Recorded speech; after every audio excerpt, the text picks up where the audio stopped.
Allez. La défense, l'attaque, la balle qui rentre dans la cage et finalement le plaisir de la victoire.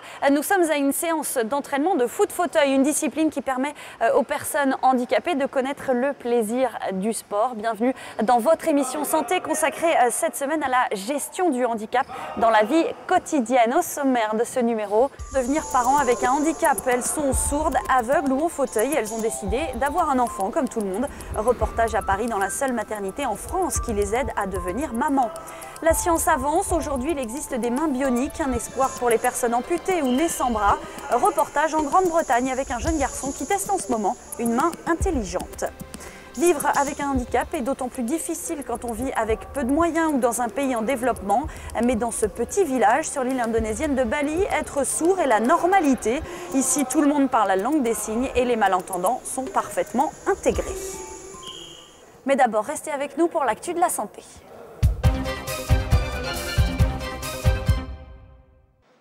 Un pas de plus vers la jeunesse éternelle. Des chercheurs français ont réussi à rajeunir les cellules de donneurs centenaires.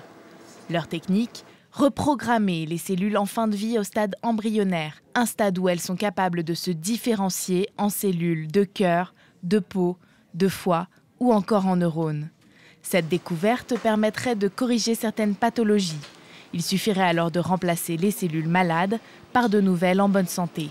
Et plus aucun problème de rejet, puisque le receveur est également le donneur.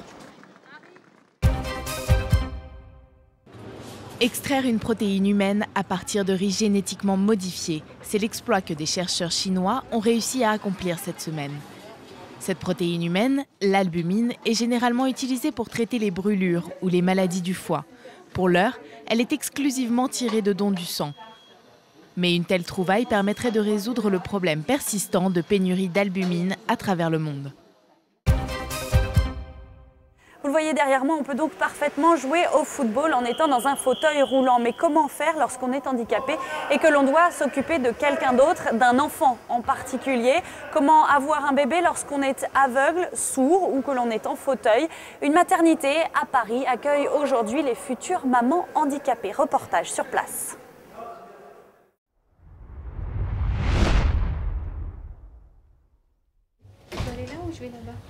Aurélie va accoucher dans quelques semaines. Comme toutes les autres futures mamans, elle vient faire sa visite de contrôle, mais elle ne lit pas son poids sur la balance, car Aurélie est malvoyante. J'ai des contractions quand même. Ouais, c'est un peu logique, hein, c'est un deuxième bébé. Elle distingue à peine les formes et seulement les couleurs vives. Donc tu as le front. Sa dernière échographie a été mise en relief pour elle grâce à des calques thermoformés, une façon de découvrir son bébé grâce à ses doigts. J'ai des yeux au bout des doigts. Donc c'est vrai qu'avec le thermoforme, ça me permet d'avoir tous les petits détails, quoi. Ça me permet de me faire vraiment une image complète du bébé. Moi, si j'ai que l'écho basique, je suis un peu frustrée, on va dire. Cette maternité parisienne est la seule en France à accueillir les futures mamans handicapées. Celle qui a rendu tout cela possible, c'est Béatrice, la sage-femme, elle-même en fauteuil. Aujourd'hui, c'est cours de préparation à l'accouchement pour Mélodie, qui est sourde. Béatrice a appris la langue des signes. Ici, la future maman est totalement rassurée. Moi, je n'ai peur de rien. Je suis une maman comme les autres. Je pourrais soigner mon bébé. Je suis prête à l'accueillir. Je cherche en ce moment des systèmes pour les sourds. Des systèmes d'alerte par flash ou par vibreur quand le bébé pleure. Ici, pas de misérabilisme, juste un accueil particulier, cette écoute différente qui manque ailleurs dans les maternités classiques. Actuellement, nous sommes le seul service en France ouvert avec une consultation spécialisée. Je pense qu'il faut développer ça. Et il faut développer ça surtout en province. Il faut former aussi les professionnels de santé. Le problème, c'est que les professionnels de santé, que ce soit les médecins, les sages-femmes, les assistantes sociales, tout ce qui est secteur médico-social et tout, ne sont pas formés sur le handicap. Et pourtant, être une maman handicapée demande des petits aménagements, comme pour Gwenaëlle, qui devra porter son enfant alors que son bras gauche ne s'est pas développé normalement. Après son accouchement, elle ne recevra aucune aide à la maison. L'État ne prévoit rien de particulier pour les mamans dans son cas. C'est ce qui s'est passé pour Aurélie lorsqu'elle a eu sa fille Léane il y a 5 ans. Elle qui refuse la canne blanche a dû utiliser le système D, apprendre des gestes sans rien voir. Et puis la petite s'est adaptée au handicap de sa maman. Je pense que le bébé le sent tout de suite. Je m'en suis surtout rendu compte quand on a commencé à donner la cuillère. Là, c'était vraiment impressionnant parce qu'en fait, elle ouvrait très très grand la bouche. Elle dirigeait toujours sa tête au bon endroit. Je me suis jamais loupée, j'ai jamais donné la cuillère au mauvais endroit. Ouais, je suis la première maintenant. Cette fois, pour une deuxième grossesse, Aurélie sait ce qui l'attend. Et elle aura une aide inestimable qu'elle n'avait pas la dernière fois. Celle de sa fille, qui ouvre déjà grand ses yeux pour deux.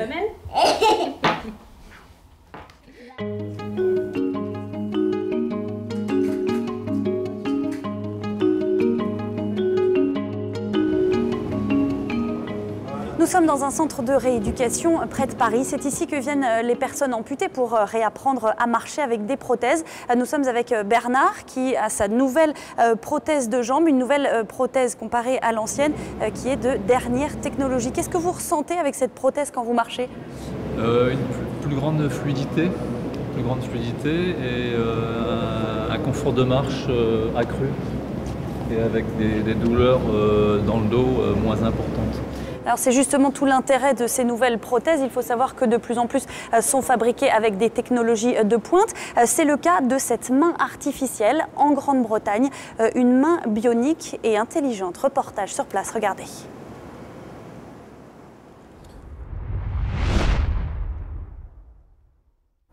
Une main bionique, certains en rêvent, pour lui c'est une nécessité. Une main intelligente, unique au monde, dotée de 5 moteurs, un dans chaque doigt. Quand je prends quelque chose dans la main, c'est précis et stable. Voilà qui rend la main capable de saisir des objets sans les écraser.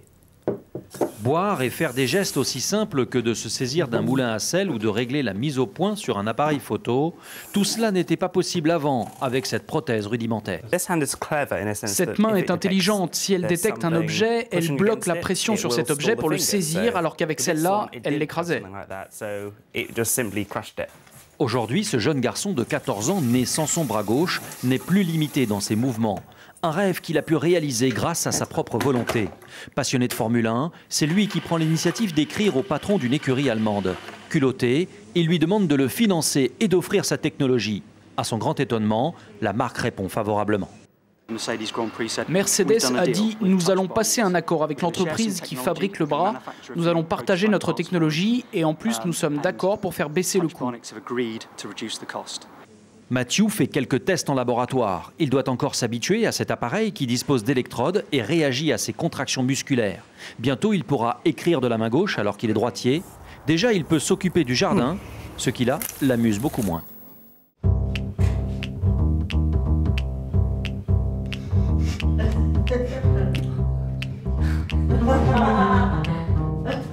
Nous sommes dans un cours de langue des signes, une langue gestuelle à part entière qui permet de relier deux mondes, celui des sourds et celui des entendants, deux mondes qui sont bien trop souvent séparés. Et justement, il existe un petit village à Bali où ces deux mondes ne sont pas séparés et où tout le monde parle la langue des signes. Regardez.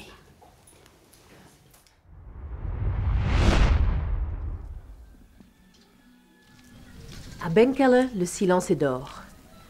Ici, chacun a un parent, un cousin ou un voisin qui est sourd-muet. Personne ne sait pourquoi. La femme de Nyoman était sourde, ses enfants étaient sourds, mais tous ses petits-enfants, eux, peuvent entendre et parler. L'inverse est tout aussi fréquent. Alors, peut-être parce que le handicap peut frapper n'importe qui, les villageois ont choisi de l'accueillir à bras ouverts. Nyoman explique qu'ici, ce n'est pas vraiment un problème d'être sourd. Quoi qu'il se passe au village, des activités sociales, festives ou religieuses, tout le monde est inclus. Il n'y a pas de différence entre nous et les entendants, explique-t-il.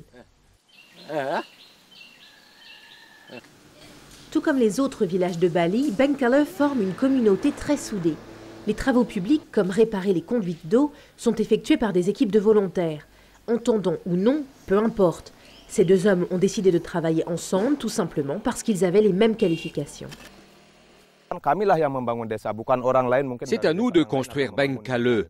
Personne ne va le faire à notre place. Alors on a pris cette décision tous ensemble. Lui, il a beau être sourd-muet, c'est un être humain comme nous, et il a quelque chose à apporter à la communauté. Il y a 4 ans, l'école primaire de Bengkale est devenue la première du pays à intégrer dans ses classes enfants sourds et entendants. 2 instituteurs à plein temps traduisent les classes pour les 6 enfants sur la centaine que compte l'école qui ne peuvent ni entendre ni parler. Ils formeront la première génération de sourds-muets du village à savoir lire, écrire et compter. Ce qu'on espère pour les enfants sourds-muets, c'est que même en étant pauvres aujourd'hui, ils puissent avoir une vie meilleure. Et avec une bonne éducation, c'est sûr qu'ils y arriveront. Dans les classes, les instituteurs n'utilisent ni la langue des signes internationale, ni la version indonésienne. Ils parlent en kata-kolok, une langue des signes unique au village. Parmi les générations futures, c'est sûr qu'il y aura toujours des sourds qui habiteront à Bengkale. Mais si on enseigne ici la langue internationale des signes, les sourds seront marginalisés dans le village. En dehors du village où les enfants devront aller s'ils veulent continuer leurs études au collège ou lycée, personne ne pourra les comprendre. Mais les instituteurs insistent qu'il est plus important que les enfants communiquent avec leur famille et leurs voisins plutôt qu'avec d'autres sourds en dehors de Bengkale. C'est la fin de cette émission. Merci d'avoir été avec nous. On se retrouve très vite sur France 24. Merci.